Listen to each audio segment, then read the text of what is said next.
Estar bem informado tem um custo. Não estar, custa muito mais.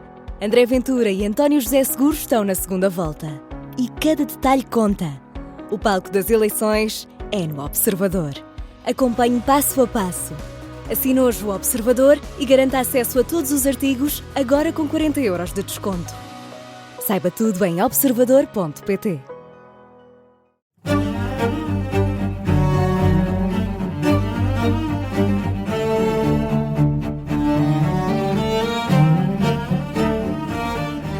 Este é o Querido Líder, o podcast da Rádio Observador dedicado à liderança, com os nossos especialistas residentes, pessoas com muita experiência na formação de executivos, o Jorge Medeiros, que é consultor e professor, e o Milton Sousa, também consultor e professor na Nova SBE. Esta semana procuramos resposta à pergunta: pode um líder ser coach? E como sempre, os nossos episódios abrem com um sim chefe, não chefe. Analisamos a performance de um líder. E o escolhido esta semana é Alan Mulally, ex-CEO da Boeing e da Ford. Eu sou Ricardo Conceição e este é o Querido Líder. Bem-vindos, Jorge Medeiros e Milton Sousa. Viva, Ricardo. O Milton ainda está à distância, mas ele um dia vai regressar ao nosso... Um dia volto. Ao nosso convívio. Exato. Vamos aqui ao nosso primeiro segmento. Esta semana a figura escolhida é Alan Mulally, ex-CEO da Boeing e também ex-CEO da Ford. Jorge, um sim-chefe ou um não-chefe? Um sim-chefe. Um sim-chefe, ele passou 37 anos na Boeing, só para dar aqui uma perspectiva para quem não o conhece, fez parte da equipa de desenvolvimento de todos os Boeing e na altura na Boeing, quando por altura do 11 de setembro teve de fazer despedimentos massivos, estamos a falar de dezenas de milhares de pessoas e portanto uma pessoa com uma formação técnica muito forte, uma pessoa com uma formação de gestão de projeto muito forte e assumiu as rédeas da Boeing. Vou passar assim mais em revista agora para a Ford. Ele depois foi contratado pelo Bill Ford para ser o CEO da Ford.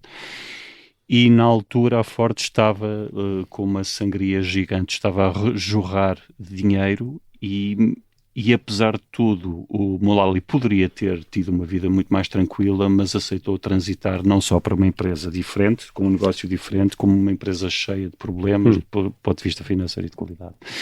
O que é que ele fez que transpôs agora aqui no tema da liderança, que é alguns temas importantes? Primeiro, ele foi muito criticado por, na altura da crise agora de 2008, ter pegado no seu jato de empresa, conjuntamente com os CEOs da GM e da Chrysler, para pedir ao governo um bailout. Acontece que, ao contrário dos outros dois, ele próprio decidiu não pedir bailout nenhum, portanto, ele conseguiu, com a ajuda da equipa, dar a volta à Ford sem nenhum dinheiro dos contribuintes e assumindo um risco tremendo e aqui também mérito à família Ford. Porquê? Porque ele decidiu penhorar basicamente os ativos da empresa, incluindo a marca Ford, e teve de explicar à família: atenção, se nós perdermos isto, não é vocês irem pedir dinheiro emprestado para pagarem, é isto fica diluído e vocês perdem a marca. Portanto, e acabou. Portanto, aceitaram, fizeram, tomou decisões muito difíceis. Ele conta o episódio de ter aterrado para a primeira apresentação à empresa e foram buscá-lo num Land Rover. E quando o Land Rover está a entrar no estacionamento da sede da Ford em Dearborn, ele não vê um único Ford dos executivos. Vê Land Rovers, vê Jaguars, porque eram marcas na altura da Ford, mas não vê nenhum Ford. E, portanto, é interessante também ver como esta cegueira se desenvolve internamente sem termos a perspectiva. Portanto, ele tomou decisões muito difíceis, alienou estas marcas todas, a Jaguar, a Land Rover, a Aston Martin, a Volvo, que eram as joias da coroa para alguns dos próprios executivos, acabou com a marca Mercury, que também tem muita tradição nos Estados Unidos e, portanto, outra guilhotina difícil, mas acima de tudo, do ponto de vista de gestão e do ponto de vista de liderança e de transformação, mudou muito uma cultura que estava tóxica, muito focada no ego, nas guerras territoriais e nas decisões que eram tomadas nos bastidores e não nas reuniões. Portanto, nas reuniões chegava a haver pessoas a insultarem-se, e ele tinha carta branca para mudar a equipa de gestão como quisesse, não o fez. Portanto, mais uma decisão corajosa de liderança. Ele quer mudar a cultura, não quer ir às compras, e implementou uma coisa que já tinha feito na Boeing, que são a revisão dos business plans semanalmente, todas as quintas-feiras, neste caso às 6 da manhã, porque a Boeing está espalhada pelo mundo inteiro, e ele conta que basicamente tinha um semáforo, eram as 3 cores, era o encarnado, o amarelo e o verde, com o acompanhamento dos projetos. E ele disse, não, nós vamos fazer este acompanhamento dos projetos. A primeira vez demorou 3 dias, até que quando aquilo entrou em regime de cruzeiro passaram 2 horas e vou terminar. E acontecia que havia a revisão do negócio todo pelos gestores de topo, chegava a ter 320 gráficos para apresentar, e portanto aquilo estava tudo de verde. Ele brinca com isto a dizer, não, eu chegava lá, estava tudo de verde, quer dizer, no ano em que eu aterro estamos com uma previsão de perda de 12,7 mil milhões, que ao fim de 4 meses já conseguiram cumprir, como o próprio brinca, e as pessoas estão todas a dizer que isto está verde. Nota final: o Mark Fields, que acabou por ser o próximo CEO da Ford, na altura em que o Mulally aterra, enfim, até não foi intencional, mas não cai mal. Na altura em que ele aterra já estava um plano de reestruturação em curso que acabou por culminar com fechar o fecho de várias fábricas, a redução de não sei quantos postos de trabalho. Portanto, quanto disto já estava inicialmente previsto? Parece que sim, mas o próprio Mulally continuou a dar... Milton. Muito bem. Eu acho que o Jorge já fez referência a um conjunto de práticas e de técnicas de liderança que ajudam a explicar muito do seu sucesso. Desde logo começo por dizer que eu acho que ele é claramente um sim-chefe.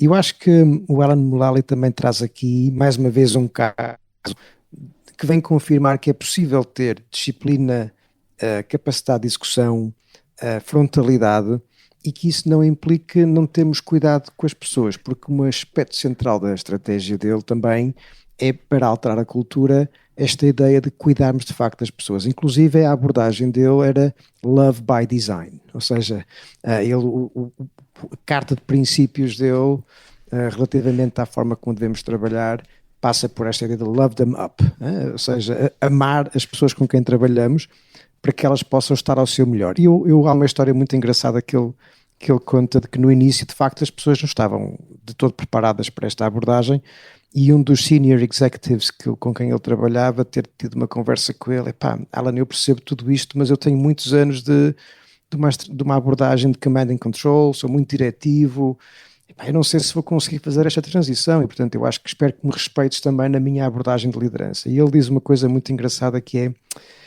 eu vou dizer em inglês porque é mais fácil perceber o que eu queria dizer: It's okay if you want to go serve somewhere else.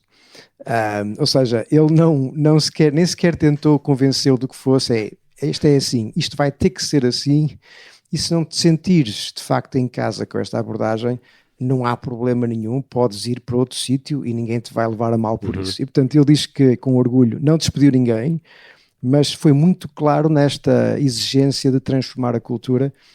Eu às vezes digo um bocadinho a brincar, este tipo de líderes são muito hard on the softness, né? Portanto eles são muito duros com aquilo que é aparentemente suave na organização, e eu acho que vem demonstrar que é possível conciliar as duas coisas. E há muito mais a contar, mas eu acho que uma das grandes forças dele é esta capacidade de conciliar a exigência, disciplina e este cuidado de facto com as pessoas. Está feita a análise desta semana. Para a semana será o outro o protagonista. Agora vamos ao tema central desta semana. E neste episódio procuramos responder à pergunta: deve um líder ser coach? Milton.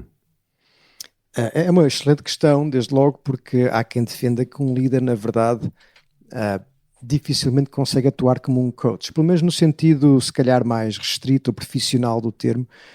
Um coach profissional consegue ter uma distância perante quem está a ajudar, que se calhar um líder não consegue, porque há desde logo um conflito de interesses, porque o líder também é parte interessada do processo, né? Desde logo porque está na mesma organização. Mas aquilo que eu costumo ver o coaching em 3 grandes abordagens. Desde logo numa enquanto ferramenta de desenvolvimento pessoal, ou seja, o coach pode ajudar a pessoa a desenvolver. Vejo também numa lógica de desenvolvimento organizacional, eu posso usar as técnicas de coaching para ajudar a equipa, a organização a melhorar, mas também vejo como uma ferramenta operacional, porque muitas das técnicas de coaching podem ser extremamente úteis no dia a dia. E, portanto, eu acho que há aqui três percursos. Um líder pode e deve atuar muitas vezes como um coach, embora não seja a solução para tudo, porque tem como pressuposto a ideia de que as pessoas têm que ter a capacidade de pensar por si, de resolver os seus problemas, e o líder atuar como um facilitador desse processo. E, portanto, eu acho que nos dias de hoje, com a incerteza que nós temos e com a cultura de trabalho que queremos exigir, eu acho que é fundamental um líder incorporar também práticas de coaching. Jorge? Sim, então vamos aqui a uma referência de Vroom e Eaton, que em 1973 procuraram categorizar o tipo de decisão que o líder toma. Evidentemente isto é uma simplificação, muito mais haverá a dizer, mas há aqui um espectro entre o líder autocrático e o líder democrático. Qual é a ideia? Tipicamente 5 tipos de decisões, isto depois há muito mais literatura mais vasta sobre isso, e é um tema absolutamente fascinante, mas para quem nos ouve de uma forma sucinta, o líder pode decidir autonomamente porque tem o poder e tem toda a decisão, e portanto é uma decisão autocrática sem a conotação pejorativa. Muitas vezes tem de ser este tipo de decisão. Outro tipo de decisão também autocrática, mas menos, é aquela em que o líder não tem toda a informação, mas vai consultar a equipa para obter essa informação, mas é unidirecional e portanto ele colige essa informação e toma a sua decisão.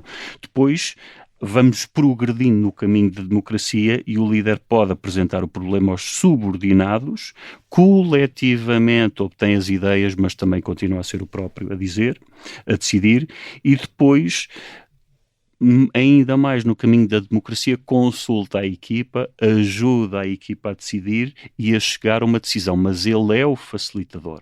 E qual é a diferença para o último estádio em democracia? É o líder estar disposto a consultar a equipa, chegar a uma decisão com a equipa, mesmo que seja contrária à ideia inicial. Portanto, ele submete-se à ideia do grupo. Portanto, o coaching não dá para todos e temos de enquadrar aqui o coaching neste espectro, e eu deixava só mais uma nota final, que é, do ponto de vista de liderança, há também alguma literatura recente do grau de preparação que a pessoa tem para ser desenvolvida por via do coaching. Portanto, há aqui algumas dimensões, não vou ser exaustivo, mas há muito importante a vontade de mudar, não só cosmeticamente, mas genuinamente, e depois duas que são menos intuitivas e que são competências que podem ser desenvolvidas. Uma capacidade metacognitiva, ou seja, pensarmos sobre a forma como estamos a pensar, isto é uma competência fundamental, e outra também menos intuitiva é o líder procurar o caminho da complexidade. Porquê? Porque uma pessoa que vive em maior complexidade tem mais perspectivas, tem mais pontos de referência e pode chegar tipicamente a uma decisão mais madura, mas nós não gostamos da complexidade. Milton, mas também há aqui um lado de cosmético nisto, ou seja, o líder coach também pode, eu vou usar aqui uma expressão que nós usamos no jornalismo muitas vezes, pode ajudar a ter boa imprensa junto da equipa.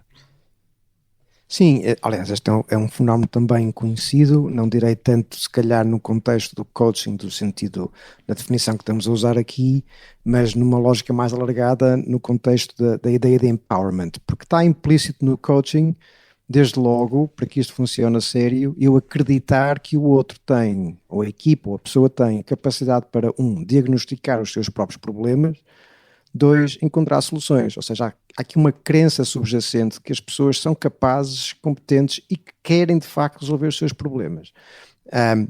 Se o líder não acredita nisso e faz isto como uma espécie de maquilhagem, né, para parecer democrático,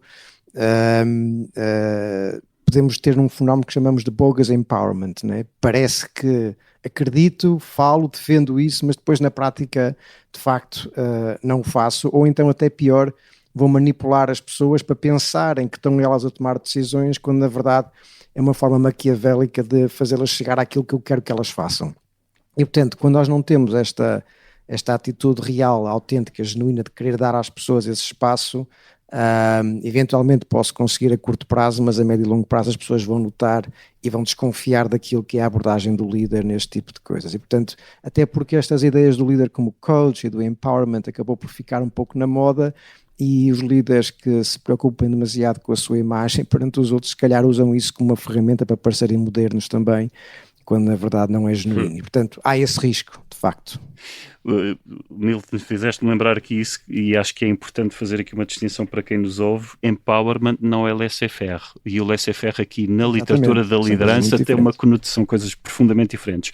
O laissez-faire na liderança não é o deixar fazer, é a pessoa que voluntariamente foge das decisões, portanto, destrói valor.